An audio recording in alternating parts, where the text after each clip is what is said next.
Morning students, how are you all? कैसे हैं आप सब? Welcome back to my channel science study corner.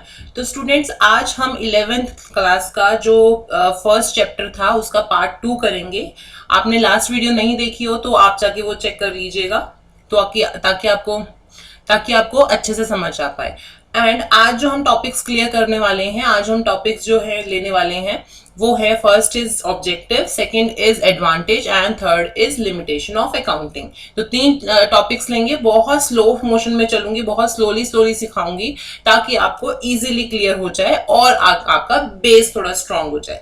तो आगे स्टार्ट करते हैं अपनी क्लास को। तो स्टूडेंट्स, अब हम देखते हैं objective of accounting. Objective of accounting हम ये भी कह सकते हैं कि हमारा अकाउंटिंग का यूटिलिटी क्या है, यूटिलाइज क्या है, क्यों हम अकाउंटिंग फॉलो करते हैं, क्यों हम अकाउंट्स मेंटेन करते हैं।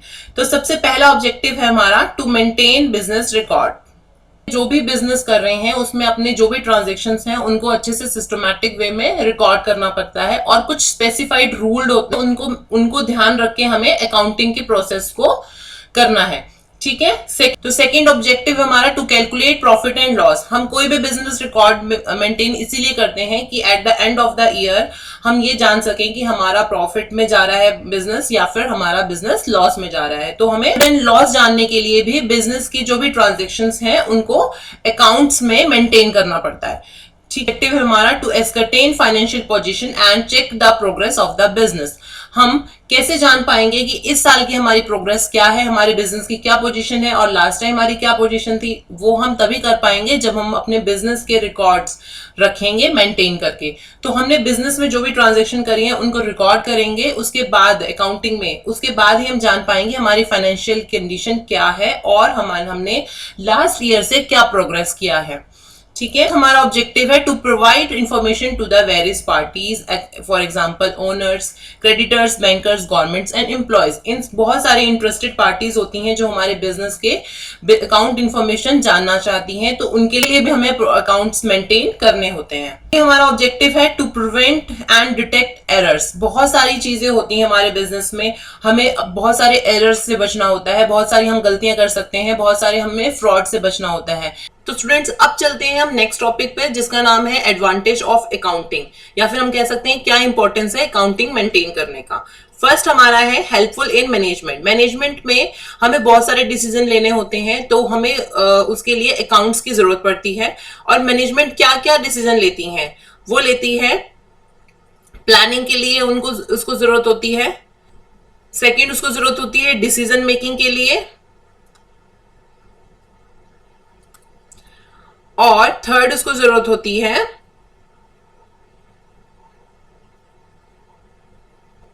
कंट्रोलिंग के लिए।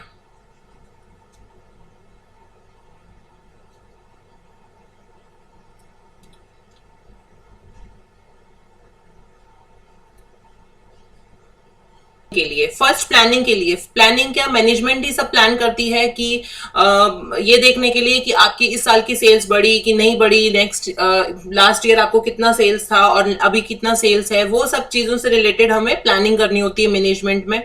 सेकेंड है डिसीजन मेकिंग के लिए।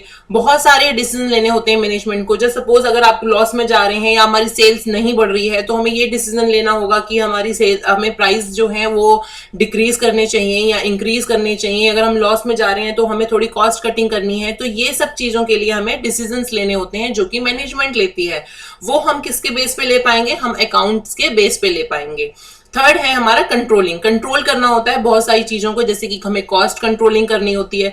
हमारी अगर कॉस्ट प्रोडक्ट की ज्यादा आ रही है तो हमें ये देखना है कि हम कम से कम कॉस्ट में ज्यादा से ज्यादा मुनाफा कैसे कर सकते हैं। तो ये सारी डिसीजन मैनेजमेंट लेती है जो कि हम अकाउंटिंग के बेस पे ही ले पाएंगे। से हमारा provides complete and systematic records. हमें कंप्लीट सिस्टमैटिक रिकॉर्ड बनाने होते हैं ताकि हम उनके बेस पे बहुत सारे डिसीजन ले पाए। थर्ड है हमारा information regarding profit and loss और फाइनेंशियल पोजीशन। अगर हमें अकाउंटिंग नहीं हम अगर हम अकाउंट्स मेंटेन नहीं करेंगे तो हमें कैसे पता चलेगा कि हमारा बिजनेस जो है प्रॉफिट में जा रहा है, लॉस में जा रहा है, या हमारे बिजनेस की फाइनेंशियल पोजीशन क्या है। हमारा एनेबल्स कंपैरेटिव स्टडी। कंपैरेटिव क्या स्टडी करेंगे, हमारे लास्ट ईयर के जो भी कॉस्टिंग थी और इस साल की जो कॉस्टिंग है, या लास्ट ईयर के जो भी हमारी सेल्स हुई थी और इस साल जो हमारी सेल्स हुई है, उसको हम कंपेयर करेंगे, तभी हम उसके बेस पे बहुत सारे डिसीजंस ले पाएंगे। फिफ्थ हमारा आता है helpful in assessment of law liability. हमें बहुत सारे टैक्स पे करने होते हैं, बिजनेस अगर हम कर रहे हैं तो हमें बहुत सारे टैक्स पे करने होते हैं गवर्नमेंट को, तो टैक्स के लिए हम कितने लायबल हैं वो सब भी हम अकाउंट्स के बेस पे ही पता लगा पाएंगे। थर्ड सिक्स है हमारा एविडेंस इन लीगल मैटर्स। हम कुछ कोर्ट में कोई केस चल रहा है, हमारा प्रॉपर्टी का कोई केस चल रहा है, तो उसके लिए भी हमें अकाउंटिंग की जरूरत पड़ती है। सेवेंथ है हमारा हेल्पफुल इन रेजिंग लोन्स। अगर हम कोई बिजनेस को हमें और बढ़ाना है, अगर हमें कुछ और इन्वेस्टमेंट करना है, तो अगर हमारे पास फाइनेंस नहीं है तो हमें फाइनेंस कहाँ से मिलेगा, बैंक से मिलेगा। और बैंक जो है वो हमारे अकाउंट्स के बेसिस पे ही, हमारे अकाउंटिंग के बेसिस पे ही, हमारे बुक्स के बेसिस पे ही, हमारे पेपर्स के बेसिस पे ही हमें लोन दे पाएगी। तो हमें अगर लोन लेना है बैंक से या कहीं किसी और फाइनेंशियल कंपनी से हमें लोन लेना है, फाइनेंस कंपनी से हमें लोन लेना है, तो हमें उसके लिए भी अकाउंट्स की जरूरत होगी। एट है हमारा फैसिलिटेट्स सेल ऑफ बिजनेस। अगर कोई कंपनी सेल करने जाएगा तो उसका क्या लायबिलिटीज हैं, क्या असेट्स हैं, उसकी वैल्यूएशन करने के लिए भी हमें अकाउंट्स की जरूरत पड़ेगी। ठीक है, ये हमारे क्लियर हो गए एडवांटेज और इंपॉर्टेंस ऑफ अकाउंटिंग। अब हम चलते हैं नेक्स्ट टॉपिक पे। अपने नेक्स्ट टॉपिक है जो है लिमिटेशन ऑफ अकाउंट्स। हमारे अकाउंट्स में बहुत सारी लिमिटेशंस होती हैं जिसके बेस पे हम कह सकते हैं कि हमारे अकाउंट बिल्कुल प्रॉपर एकदम एग्जैक्ट उसके रिजल्ट्स नहीं होते हैं। तो स्टूडेंट्स फर्स्ट लिमिटेशन है हमारा इन्फ्लुएंस्ड बाय पर्सनल जजमेंट। हर किसी का पर्सनल अलग पॉइंट ऑफ व्यू होता है। हालांकि अकाउंट्स के लिए अकाउंट्स के लिए अलग से एक रूल्स बनाए गए हैं जिसके अंडर हमें अकाउंटिंग करनी होती है, लेकिन हर किसी का पर्सनल अलग अलग जजमेंट होता है। जैसे कि अगर आप कोई मैथ्स पढ़ रहे हैं या अकाउंट्स पढ़ रहे हैं या फिर कोई भी सब्जेक्ट पढ़ रहे हैं तो मैटर वही रहता है, लेकिन हर किसी टीचर का पढ़ाने का तरीका अलग होता है। हर कोई टीचर अलग अलग तरीके से पढ़ाता है। इसी तरीके से जो अकाउंटेंट है, जो हमारे अकाउंट्स मेंटेन करते हैं, उनका हर किसी का पर्सनल जजमेंट होता है, तो उससे हमारे अकाउंट्स बहुत इन्फ्लुएंस होते हैं। ठीक है, सेकेंड हमारा आ जाता है बेस्ड ऑन अकाउंटिंग कॉन्सेप्ट। जैसे कि अकाउंटिंग को रिकॉर्ड करने के लिए, अकाउंट्स को मेंटेन करने के लिए अलग से कॉन्सेप्ट्स बनाए गए हैं, अलग से कन्वेंशंस बनाए गए हैं, लेकिन कुछ कॉन्सेप्ट्स ऐसे हैं जो रिलायबल नहीं होते अकाउंट्स को मेंटेन करने के लिए। तो ये हमारी एक तरीके की लिमिटेशन है। थर्ड हमारा है इनकम्प्लीट इंफॉर्मेशन। इनकम्प्लीट इंफॉर्मेशन कैसे है, जैसे कि हम कोई बिजनेस कर रहे हैं तो हम उसमें प्रॉपरली तरीके से बता नहीं पाएंगे कि हम प्रॉफिट में है, लॉस में है। क्यों? क्योंकि हमारे बिजनेस में जो ट्रांजेक्शन है वो चलती रहती हैं। कभी हमारे परचेज भी होगा, हमारा सेल्स भी होगा, हम स्टॉक भी खरीदेंगे, वो भी सेल भी करेंगे।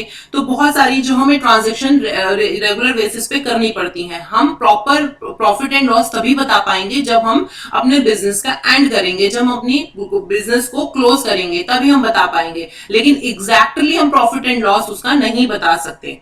ठीक है, इस वजह से हम कह सकते हैं कि हमारे पास इनकम्प्लीट इंफॉर्मेशन होती है। आगे हमारा omission of qualitative information.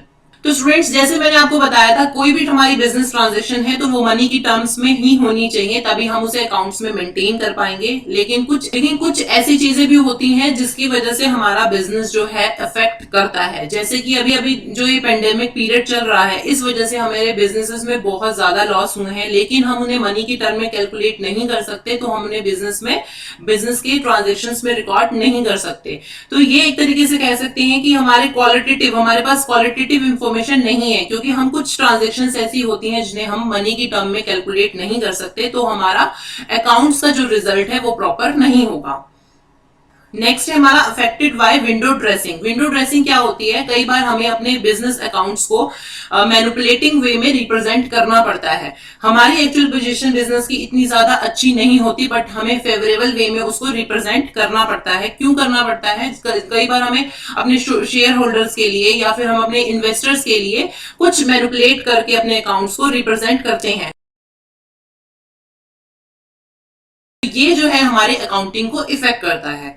Next हम चलते हैं अनसुटेबल फोरकास्टिंग। अनसुटेबल फोरकास्टिंग जैसे कि फोरकास्टिंग मतलब हमें आगे फ्यूचर के बारे में बताना, लेकिन हमारे अकाउंट्स कौन से और हम अकाउंट्स में क्या मेंटेन करते हैं अपनी बिजनेस ट्रांजेक्शन जो हम पास्ट में कर चुके हैं, तो हम आगे के फ्यूचर का कैसे फोरकास्ट कर सकते हैं, कैसे बता सकते हैं कि क्या होगा आगे, कैसे हमारे आगे प्रोडक्ट्स की सेल होने वाली है, हमारे प्रोडक्ट की क्या कॉस्ट होने वाली है, तो हम उसे फोरकास्ट नहीं कर सकते। तो इस वजह से भी हमारा अकाउंटिंग जो है एक तरीके से लिमिट्स में रह जाता है। तो ये सारा स्टूडेंट्स, ये सारी थी हमारी अकाउंटिंग की लिमिटेशंस। अभी हमने ये 3 टॉपिक्स क्लियर किए हैं। इन तीनों टॉपिक्स को स्टूडेंट्स आप एक बार दोबारा वीडियो को रिपीट करके देख लीजिएगा, अदरवाइज आप अपने बुक में दोबारा रिवाइज कर लीजिएगा ताकि आपके ये बेसिक जो चैप्टर था ये क्लियर हो जाए।